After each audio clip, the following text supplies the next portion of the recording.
নমস্কার, নন্দীর পাঠশালায় আমি গোপাল নন্দী। সাহস অবলম্বন করো, ভয় পেও না। আমাদের নির্ভীক হতে হবে, তবেই আমরা কাজ করে সিদ্ধি লাভ করব। ওঠো, জাগো, কারণ তোমাদের মাতৃভূমি এই মহাবলী প্রার্থনা করছেন। সাহস অবলম্বন করো, বিশ্বাস করো, আমরাই মহৎ কাজ করব। এই গরিব আমরা, যাদের লোকে ঘৃণা করে, কিন্তু যারা লোকের দুঃখ যথার্থ প্রাণে প্রাণে বুঝেছে। রাজা রাজরাদের দিয়ে কোনো মহৎ কাজ হওয়ার আশা খুব কম।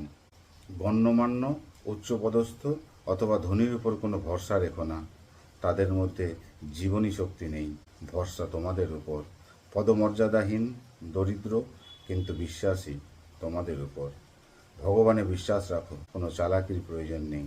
চালাকি দ্বারা কিছুই হয় না। দুঃখীদের ব্যথা অনুভব করো আর ভগবানের কাছে সাহায্য প্রার্থনা করো। স্বামী বিবেকানন্দ এই কথাগুলো বলেছেন সেই সময়ের পরাধীন ভারতের মানুষের উদ্দেশ্যে। আজ এই কথাগুলো আপনাদের সামনে পড়লাম, তার কারণ হচ্ছে পরাধীন ভারতবর্ষে স্বামী বিবেকানন্দের জন্ম হয়েছিল।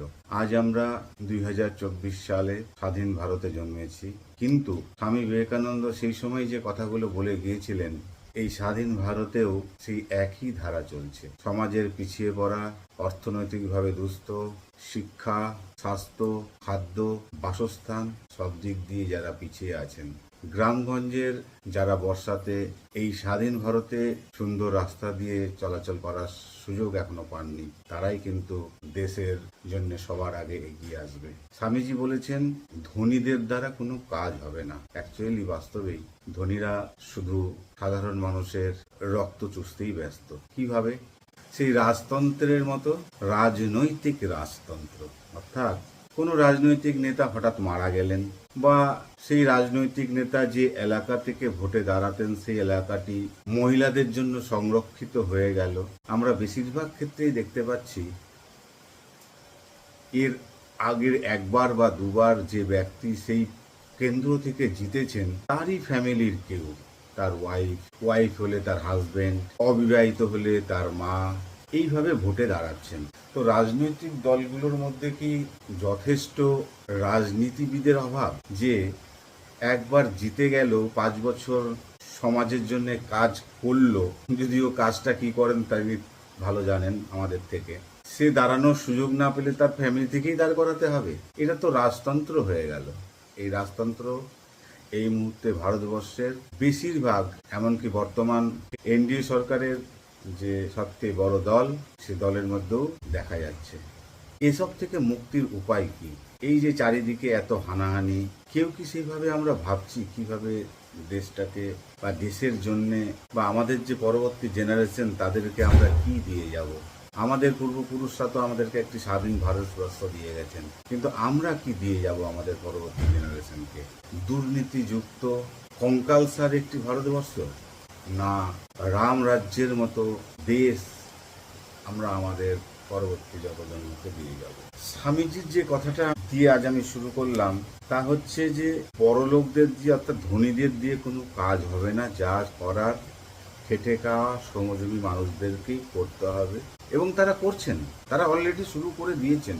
টোটোওয়ালা থেকে শুরু করে ফুটপাতে যারা ফাস্টফুড বিক্রি করছে, ভ্যানে করে যারা ফল বিক্রি করছে, বাজারে যারা সবজি বিক্রি করছে, মাছ বিক্রি করছে, তারা সবাই কিন্তু দেশকে ভালোবেসে দেশের উন্নতির জন্য ডিজিটাল ব্যবস্থাটাকে পুরোপুরি গ্রহণ করে ফেলেছে। কিন্তু আমাদের ধনী সমাজ, ডাক্তারবাবুর চেম্বারে যান, আপনি অ্যাডভোকেটের কাছে যান, আজ আমরা যখন ডাক্তার দেখাতে যাই বাড়ির কোনো পেশেন্ট নিয়ে, অথবা অ্যাডভোকেটদের কাছে যাই কোনো পরামর্শ নিতে, সারা দেশের শিক্ষিত ধনী সমাজ আমাদের দেশে যখন ডিজিটাল ব্যবস্থা চালু হয়েছে, তাদের নিজে থেকেই বলা উচিত যে আমার পেমেন্টটা আপনারা ডিজিটালি করুন।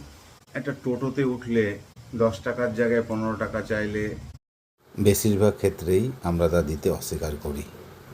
কিন্তু যখন সমাজের ধনী, সমাজের রক্তচোষাদের কাছে যায়, তিনি ডাক্তার হন, অ্যাডভোকেট হন, ইত্যাদি ইত্যাদি, যারা যেভাবে আজ সমাজকে রক্ত চোষার সুযোগ পাচ্ছেন, তাদের ভিজিট এত কেন, এবং তারা ভিজিটের বিনিময়ে মেমো কেন দেন না, পাকা মেমো কেন দেন না, বা তারা ভিজিটটা নিজে থেকে অনলাইনে কেন নিচ্ছেন না, এই প্রশ্নটা কেউই করি না। চুপচাপ ডাক্তার 500 টাকা চাইলে 500 টাকা, 1000 টাকা চাইলে 1000 টাকা দিয়ে আমরা ডাক্তারের কাছ থেকে বেরিয়ে আসি। এই জন্যেই স্বামীজি বুঝতে পেরেছিলেন হয়তো যে ধনী সমাজ, গরিবদের রক্তচোষা ধনী সমাজ কোনো সময় দেশের মঙ্গলের জন্য এগিয়ে আসবে না। যা করার পিছিয়ে পড়া অশিক্ষিত সমাজকেই করতে হবে। এবং এই দেখে খুব আনন্দিত হই আমি যে পিছিয়ে পড়া অশিক্ষিত সমাজ তাদের কাজ শুরু করে দিয়েছে। এই যে জাল নোট, আজকে যদি নোটই না থাকে, অর্থাৎ বড় 500 টাকার নোট, 200 টাকার নোট, এগুলো যদি না থাকে, তাহলে জাল নোট নিয়ে পুলিশকেও হয়রানি হতে হয় না। আর যারা এই নোটের জাল নোটের কারবার করছেন তারা অন্য কোনো ব্যবসা করবেন, অন্য কোনোভাবে সৎ উপায়ে হোক, যেভাবে তারা ভালো করেন ব্যবসা করবেন। আজ শুনতে পাই বিভিন্ন রাজ্যে কন্ট্রাক্টরদের 10, 20, 30, 40 পর্যন্ত কাটমানি দিতে হয়। যদি সরকার ডিজিটাল ব্যবস্থাকে সক্রিয় করে তাহলে এই জিনিসগুলোও বন্ধ হবে।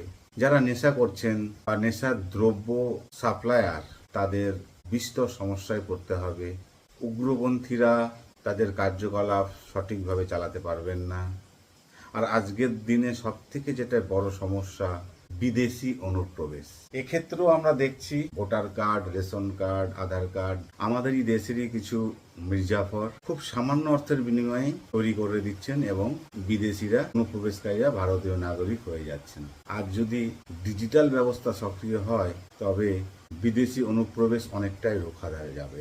এই জন্যে আমাদের সবাইকে ভাবতে হবে, এবং আমরা যারা নিচু তলার মানুষ, খেটে খাওয়া মানুষ, সমাজকে, দেশকে স্বচ্ছ করার অভিযানে নেমে পড়েছি, অর্থাৎ সুযোগ পেলে ডিজিটাল লেনদেন করছি, তাদের আরও বেশি করে ডিজিটাল লেনদেন করতে হবে। সরকার যাতে বাধ্য হয়ে ডিজিটাল ব্যবস্থাকে পুরোপুরি চালু করে দিতে পারে। এছাড়াও ভোটের সময় সব রাজনৈতিক দল অবৈধ পয়সা, যে রাজনৈতিক দল ক্ষমতায় আসে হয়তো তারা বেশি করে। এটা হয়তো বলছে এই জন্য যে আমার কাছে কোনো সাক্ষ্য প্রমাণ নেই। তো বর্তমান সরকারের কাছে বিশেষ আবেদন থাকবে, দেশের সাধারণ মানুষকে সুস্থভাবে বেঁচে থাকার জন্যে ডিজিটাল ব্যবস্থা চালু করুন।